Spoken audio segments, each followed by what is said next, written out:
Hey, it's Benjamin D, and welcome to the NASCAR Bristol Dirt Race analysis. NASCAR actually did it. They put on one hell of a show. I mean, from beginning to end, it was fantastic. Even the truck race, where Martin Truex basically dominated, but there was so much great racing here at the dirt track, and I think it kind of settles a lot of people's worries that they had about the Bristol Dirt. It just was fantastic, and it's a good thing it was fantastic because they're doing it again next year in 2021 as the Bristol Spring Race. It is going to be fantastic. We had a amazing battle. We had multiple people winning each stage. You had people leading. You had comers and goers. Big wrecks. I mean, some spectacular wrecks happened, and like Amarola's car just got destroyed there at the beginning in the first stage. It was a fantastic race, and I honestly cannot wait until next year. I am ordering the Joey Logano diecast, and I hate Joey Logano. It was a fantastic race. 51 years since the last dirt race in NASCAR, and I honestly enjoyed it. So, let's go through it, because Byron spins Newman. It got this amazing wreck with the 4 and the 14 wall ride for a little bit. You got Bell spinning, just running and spins out. Larson gets collected. I mean, Larson was in pretty much every wreck. There was not a wreck that Larson missed. I mean, even getting lapped, he got into a wreck because the Suarez literally took off his whole hood and front end. Larson just had a lot of bad luck. Truex, first stage, ran amazing. I thought Truex was going to go ahead and sweep all the stages at Bristol Dirt between the trucks and the Cup race, but Truex, he was one of those comers and goers. He came, he disappeared for a little bit, showed back up at the end, but then on the last caution, ultimately spun out. Well, not spun out, but had a flat tire going into turn 1 and just went straight to the back. Suarez had an amazing race. Trackhouse, that team just put on a show. They pretty much dominated stage 2 before Joey Logano was able to get on by him right there with like 4 laps to go in the stage. There was just great action across the board. The dirt track ringers did not do the best, and I honestly expected more of them. But I guess they're not used to driving a big, heavy stock car on the dirt, so it was good to see a lot of action.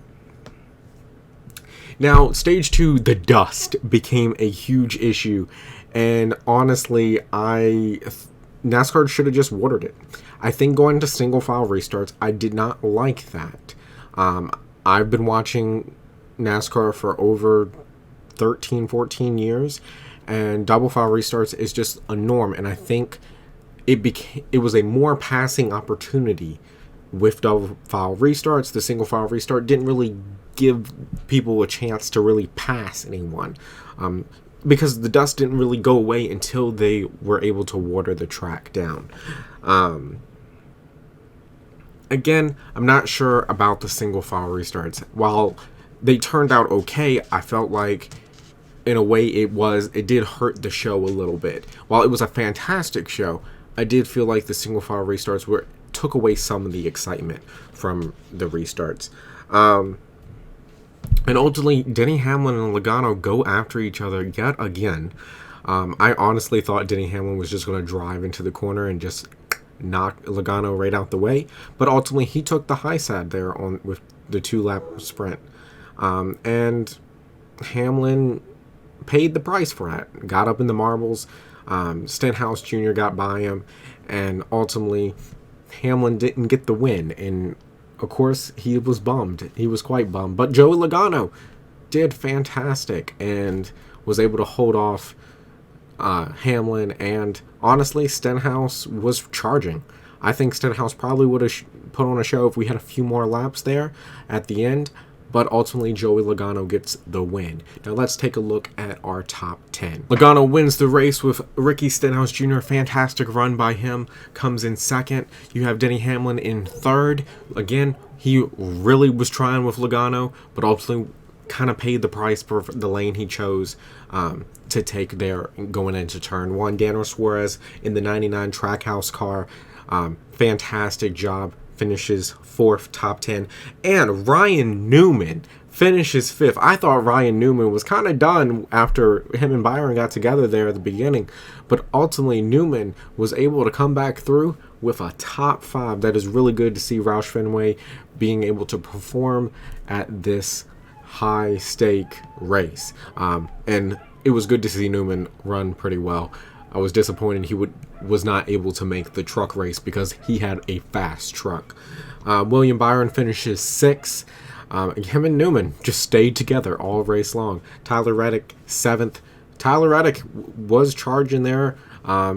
Ultimately didn't get the charge he wanted. Ryan Blaney finishes 8th, and my dude was missing the whole back fender of his car and finishes 8th. Fantastic. 9th was Eric Jones in that amazing Tide car. It's ironic they drove the Tide car during the dirt race. It was great seeing that car run in the top 10. And Chase Elliott runs out in 10th place. Some notables: Brad Keselowski finished 11th.